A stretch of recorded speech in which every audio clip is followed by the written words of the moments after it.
कहानी सुबह का भूला। कहीं घूमने चलते हैं, कहाँ लेकर चलोगे? जहाँ तुम कहो। आज तो मेरा घर पर ही आराम करने का मूड है, फिर देखते हैं। इतना कहकर सोनिया ने मेरा फ़ोन काट दिया। उससे फ़ोन पर बात करने के बाद मेरी बेचैनी और भी बढ़ गई। पता नहीं मुझे क्या हो रहा है आजकल। जब तक उसे ना देखूं मुझे चैन ही नहीं आता। वैसे मैं कोई सड़क छाप रोमियो या कॉलेज में पढ़ने वाला वह नौजवान नहीं हूँ जो अपना दिल हथेली पर लिए फिरता है। मैं एक शादीशुदा इंसान हूँ जिसका एक प्यारा सा छोटा सा बेटा भी है। लेकिन क्या सिर्फ शादीशुदा होने से ही हमारी सारी भावनाएं दिल के किसी कोने में सिमट कर रह जाती है? आखिर शादीशुदा मर्दों को भी तो प्यार करने का अधिकार है, क्योंकि दिल तो आखिर दिल है। अब तक तो मैं सिर्फ और सिर्फ अपने काम पर ही ध्यान देता आया हूँ और शायद इसी वजह से मैं अपने बॉस के दिल में अपनी जगह बना पाया हूँ। ऑफिस का कोई भी जरूरी काम हो उसे पूरा करने के लिए मुझे ही बुलाया जाता है। मैंने अपनी मेहनत से एक अच्छी पोजीशन अचीव की है, इसी वजह से ऑफिस का सारा स्टाफ मेरी बहुत इज्जत करता है। लेकिन सोनिया ने अपने दिलकश अंदाज और बात करने के अनूठे ढंग से कब मेरे दिल में अपनी जगह बना ली, मैं समझ ही नहीं पाया। यही नहीं, वह अपने काम को भी बहुत महत्व देती है। शायद इसी वजह से भी मैं उसके नज़दीक आता चला गया, क्योंकि जो लोग अपने काम को महत्व देते हैं मैं उन लोगों को बहुत इज्जत देता हूँ। प्यार सोच समझ कर नहीं किया जाता, बस हो जाता है। आज तक मैं जिस लाइन को सुनकर अक्सर हंस देता था, वही लाइन आजकल मुझ पर बिल्कुल फिट बैठ रही है। तभी तो मैं अपनी पत्नी कावेरी से ज़्यादा सोनिया पर ध्यान देने लगा हूँ। आज सोनिया ने क्या पहना है, उसने लंच किया है या नहीं, कहीं उसका मूड तो खराब नहीं है, वगैरह वगैरह। इन सब बातों का मुझे हर समय ध्यान रहता है, पर अपनी पत्नी कावेरी से बात किए हुए मुझे अक्सर एक लंबा अरसा बीत जाता है, लेकिन मुझे इसका तनिक भी एहसास नहीं होता। सोनिया के साथ बाहर घूमकर जब मैं अपने घर पहुंचता हूं, तब मेरा मूड एक अजीब सी खुशी महसूस करता है, जो शायद आज तक मैं कावेरी के साथ कभी महसूस नहीं कर पाया। वैसे कावेरी एक अच्छी पत्नी और एक अच्छी माँ है, लेकिन कहीं तो कुछ ऐसा है जो उसमें नहीं है। लेकिन सोनिया, वह तो समझो उस चुंबक के समान है जो पल भर में ही किसी को भी अपना दीवाना बना सकती है। जैसे कोई भंवरा एक सुंदर फूल को देखकर खुद को रोक नहीं पाता और उसकी तरफ खिंचा चला जाता है, ठीक बिल्कुल वैसे ही मैं सोनिया को देखकर एक नई स्फूर्ति से भर जाता हूँ। इसलिए ही तो आजकल मेरे और सोनिया के बाहर घूमने के प्रोग्राम बहुत ज़्यादा बनने लगे हैं। सोनिया को अच्छी अच्छी जगह घूमने और बढ़िया गिफ्ट पसंद है, इसलिए ही तो आजकल मैं अपने घर से बजट से ज़्यादा सोनिया की पसंद और नापसंद पर ज़्यादा ध्यान देने लगा हूँ, क्योंकि अब उसकी खुशी से बढ़कर मेरे लिए और कुछ नहीं है। और फिर जब हम अपना दिल हार जाते हैं, तब उसके आगे और कुछ शायद मायने ही नहीं रखता। बस इस सब में मुझे उलझन तब होती है जब मुझे कावेरी के प्रश्नों का जवाब देना पड़ता है। मसलन, तुम्हें इतनी देर क्यों हो गई ऑफिस से लौटने में? कम से कम मेरा नहीं तो मोनू का ही ध्यान कर लिया करो। आजकल तो तुम ना उसे बाहर घुमाने ले जाते हो और ना ही उसके साथ खेलते हो। आज उसके स्कूल में पेरेंट्स टीचर मीटिंग थी, जिसमें हम दोनों को जाना था, लेकिन तुम तो अपना फ़ोन स्विच ऑफ करके बैठे थे। इसी वजह से मुझे अकेले जाना पड़ा। अक्सर कावेरी मुझे देखते ही अपनी शिकायतों का पिटारा खोल कर बैठ जाती, लेकिन मैं चुप रहता था, क्योंकि मेरे पास उसकी शिकायतों का कोई जवाब जो नहीं था। शायद कभी कभी हमारे पास कुछ प्रश्नों के कोई जवाब होते ही नहीं हैं, क्योंकि हम चाह कर भी उन प्रश्नों का जवाब नहीं ढूंढ पाते हैं। तब ऐसा लगने लगता है कि शायद हमारे मन का शब्दकोश अचानक ही रिक्त हो गया और हम बेजुबान से सामने वाले का मुंह ताकते रह जाते हैं। अब मैं कावेरी से कैसे कहता कि मेरी ज़िंदगी में सोनिया नाम की एक हसीन परी आ गई है, जिसने मेरे दिल और दिमाग पर अपने इश्क का ताला लगा दिया है। कई बार तो मेरे मन में यही ख्याल आया कि मैं कावेरी को तलाक देकर सोनिया को अपनी ज़िंदगी में ले आऊं, लेकिन फिर दूसरे ही पल मोनू का ख्याल आते ही मुझे अपनी यह सोच बेमानी सी लगने लगती। साथ ही मैं यह भी जानता था कि मेरे लिए कावेरी को छोड़ना इतना आसान नहीं होगा, क्योंकि मेरे अम्मा और बाबूजी की पसंद से कावेरी मेरी ज़िंदगी में आई थी। और अगर मैंने ऐसा कुछ भी सोचा तो मेरी अम्मा और बाबूजी का गुस्सा मुझ पर कहर बनकर टूटेगा, जो शायद मेरी ज़िंदगी को ही तहस नहस कर देगा। इसी वजह से मैं ना चाहते हुए भी दो नाव पर सवार हो गया था। लेकिन अब कावेरी ने एक चुप्पी सी लगा ली थी। ना तो वह अब कोई प्रश्न पूछकर मुझे धर्म संकट में डालती थी और ना ही मुझे मोनू को बाहर ले जाने के लिए कहती थी। अक्सर मोनू से ही मुझे पता चलता था कि वह और कांवरी अब दोनों अकेले ही बाहर घूमने फिरने जाने लगे हैं। कभी पिकनिक तो कभी सर्कस। मोनू के मुंह से ये सब सुनकर मुझे अजीब तो लगता था, लेकिन मैं क्या कर सकता था। तब मैंने अपनी सोच का क्षेत्रफल बढ़ाया और खुद को समझाते हुए सोचने लगा, चलो अच्छा हुआ कि कावेरी और मोनू ने मुझे परेशान करना छोड़ दिया है, वरना उनकी रोज रोज की चिक चिक से मेरा अच्छा वाला मूड घर लौटते ही खराब हो जाता था। वैसे भी कोई किसी की नाराजगी कब तक सहेगा, क्योंकि सहनशीलता की भी एक सीमा होती है।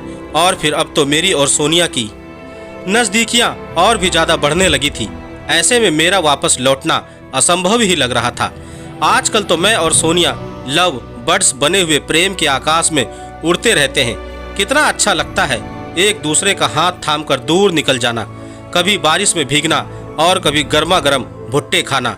और तो और हमारे ऑफिस के बाहर बनी छोटी सी चाय की टपरी तो हम दोनों की फेवरेट जगह थी, जहां हम दोनों अक्सर मिलकर गर्मा गर्म चाय का आनंद लेते थे। और तब ना चाहते हुए भी हमारे अतीत की बातों का पिटारा खुद ब खुद खुल जाता था और समय का तो जैसे पता ही नहीं चलता था।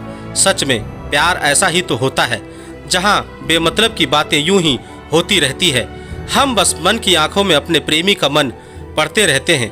वैसे भी सच्चे प्यार में दिखावा नहीं होता, बल्कि अपने प्रेमी के प्रति अटूट प्रेम होता है।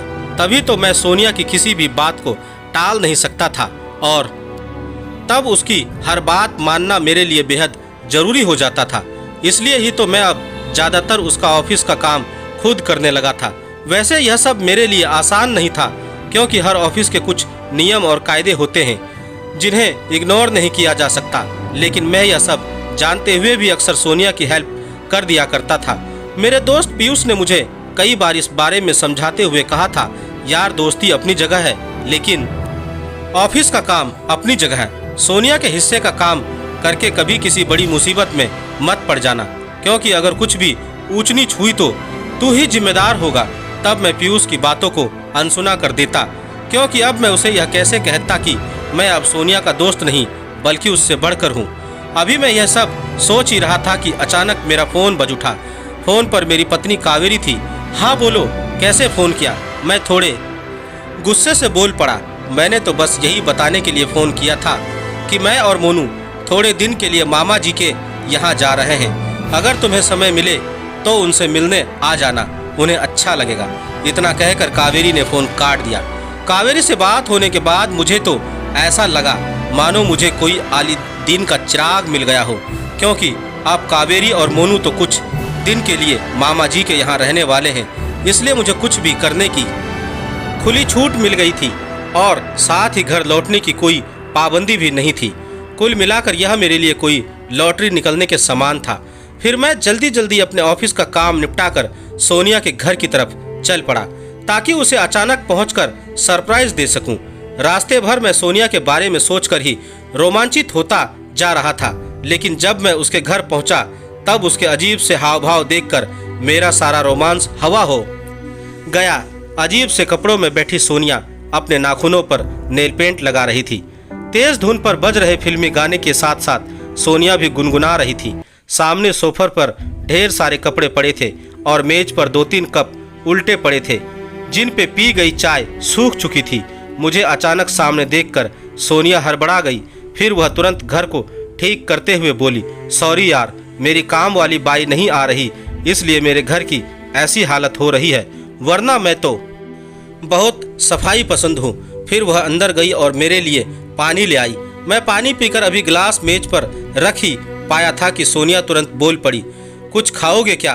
तब मुझे ऐसा लगा कि शायद वह मुझे अपने घर से जल्दी भेजना चाहती है, इसलिए मैं ना चाहते हुए भी उससे पूछ ही बैठा, क्या हुआ?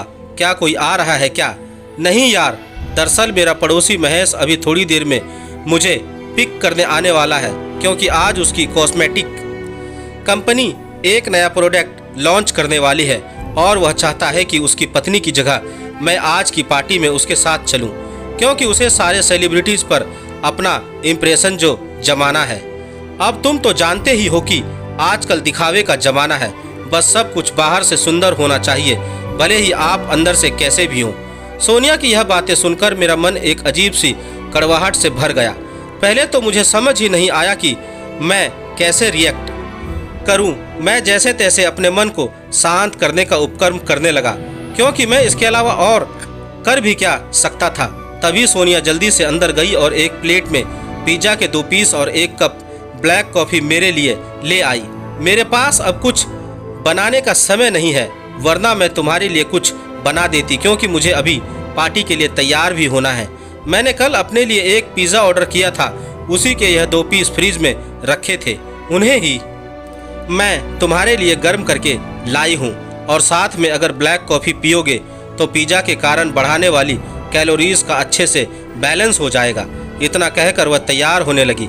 फिर मैं चुपचाप पिज़्ज़ा के पीस खाने लगा, क्योंकि मेरे पास इसके अलावा कोई और ऑप्शन भी नहीं था और मुझे बहुत तेज भूख भी लगी हुई थी। जैसे तैसे मैं अभी ब्लैक कॉफ़ी खत्म ही कर पाया था कि अचानक सोनिया मेरे नज़दीक आई और तेजी से हंसने हुए बोली, वैसे देखा जाए तो तुम सारे मर्द एक जैसे हो, मतलबी शादीशुदा होते हुए भी तुम लोगों को कुंवारेपन का मजा लेना होता है। अरे अगर ऐसा ही था तो तुम लोगों ने शादी ही क्यों की। वैसे इस सब में मुझे बहुत मज़ा आता है, क्योंकि तुम जैसे रंगीन मर्दों को अपना शिकार बनाना भला किसको अच्छा नहीं लगेगा। आज तक तो मैं उसकी इसी मुस्कुराहट का दीवाना था, क्योंकि उसके कोमल होठों के बीच चमक रहे दांतों की पंक्ति मुझे बहुत लुभाती थी। लेकिन अब मुझे सोनिया की इसी मुस्कान से एक अजीब सी खौफ हो रही थी। आज मुझे उसकी यह हंसी किसी राक्षस की हंसी जैसी लग रही थी, जिसके लिए किसी की भी भावनाओं से खिलवाड़ करना बेहद आसान होता है। रुक जाओ, महेश से मिलकर जाना, सोनिया ने अपना मेकअप ठीक करते हुए कहा। तुम्हें उससे मिलकर अच्छा लगेगा। इतना कहते कहते उसने खुद को आईने में निहार कर वही पर्स उठा लिया जो मैंने उसे थोड़े समय पहले खरीद कर गिफ्ट किया था। वैसे तुम्हारी चॉइस लाजवाब है, लेकिन आज मैं भी एक लंबा हाथ मारने वाली हूँ। देखो महेश, आज मुझे गिफ्ट में क्या देता है, क्योंकि आज शाम वह मुझे कोई बढ़िया गिफ्ट खरीद कर देने वाला है। इतना कहते कहते सोनिया की आंखों में चमकता हुआ लालच देखकर मैं भीतर तक डर गया। अब मैं समझ चुका था कि सोनिया को सिर्फ और सिर्फ अपना लालच पूरा करने से मतलब है, बाकी किसी की भावनाओं से खिलवाड़ होता है तो होता रहे। इसलिए मैं वहां से चुपचाप उठकर बाहर आ गया, क्योंकि अब वहां रुकने का कोई मतलब था ही नहीं। सोनिया के घर से बाहर आकर मुझे बहुत अच्छा लगा, क्योंकि बाहर चल रही शीतल हवा ने मेरे दुखी मन को एक अजीब सी राहत जो दी। घर लौटते वक्त मैंने कितना सोचा कि कहीं रुक जाऊं ताकि कुछ खा सकूं, लेकिन मन ही नहीं हुआ, क्योंकि मैं तो यही नहीं समझ पा रहा था कि अब करूं तो क्या करूं।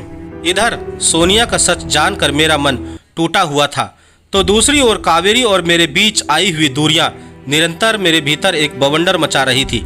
अब मुझे कावेरी के पास लौटना बेहद मुश्किल लग रहा था, क्योंकि मैं तो यह भी नहीं जानता था कि अब कावेरी के मन में मेरे लिए कुछ शेष है भी या नहीं।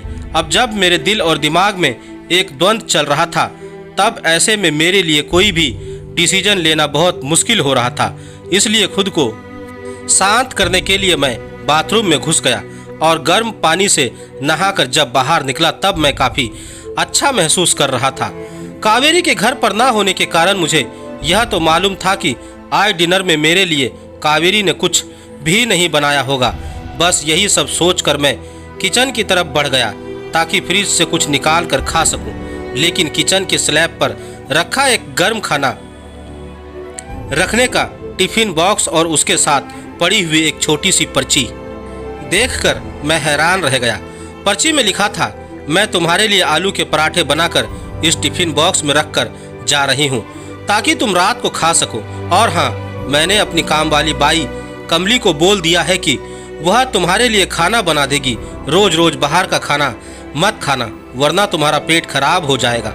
अपने फेवरेट आलू के पराठे सामने देखकर मैं खुद को रोक नहीं पाया और तुरंत अपनी प्लेट लगा ली। वैसे भी मुझे बहुत तेज भूख लगी हुई थी। जैसे जैसे मैं पराठे खाता गया वैसे वैसे मेरे दिमाग और दिल अपने आप शांत होते चले गए, क्योंकि मेरे इतने खराब व्यवहार के बावजूद भी कावेरी का मेरे प्रति चिंता करना दर्शा रहा था कि हम दोनों के बीच अभी भी बहुत कुछ बचा है और जो कुछ भी हमारे रिलेशनशिप के बीच बिगड़ा था अब उसे ठीक करने की जिम्मेदारी मैंने अपने कंधों पर ले ली थी। इसलिए ही तो मैंने तुरंत कावेरी को थैंक यू का मैसेज भेजा और फिर अपना लैपटॉप खोलकर एक लंबी छुट्टी की अर्जी मेल कर दी ताकि अपनी फैमिली के साथ क्वालिटी टाइम स्पेंड कर सकूं। तभी अचानक मेरा मोबाइल बज उठा। फोन पर सोनिया थी जो बेहद मीठी आवाज में मुझसे कह रही थी, यार पार्टी शुरू होने में तो अभी शायद और ज़्यादा समय लगेगा, इसी वजह से मैं कल सुबह ऑफिस देर से ही पहुंच पाऊंगी। इसलिए मैं तुम्हारे फ़ोन पर कुछ ज़रूरी इन्फॉर्मेशन सेंड कर रही हूं ताकि तुम हमारे प्रोजेक्ट का ज़रूरी वर्क समय से निपटा सको। सॉरी सोनिया जी, अपने हिस्से का काम आप खुद करो तो ज़्यादा ठीक रहेगा। और वैसे भी मैं अपनी फैमिली के साथ कुछ समय के लिए बाहर घूमने जा रहा हूँ। इतना कहकर मैंने उसका रिएक्शन जाने बिना अपना फ़ोन रख दिया और जल्दी सो गया ताकि सुबह अचानक कावेरी के पास पहुंचकर उसे सरप्राइज़ दे सकूं। दोस्तों, आपको मेरी यह कहानी कैसी लगी आप मुझे मेरे कमेंट्स बॉक्स में जाकर मुझे बता सकते हैं। और अगर आप मेरे चैनल पर नए हैं तो मेरे चैनल को सब्सक्राइब जरूर करें और बेल आइकन का बटन भी दबा दें। धन्यवाद दोस्तों।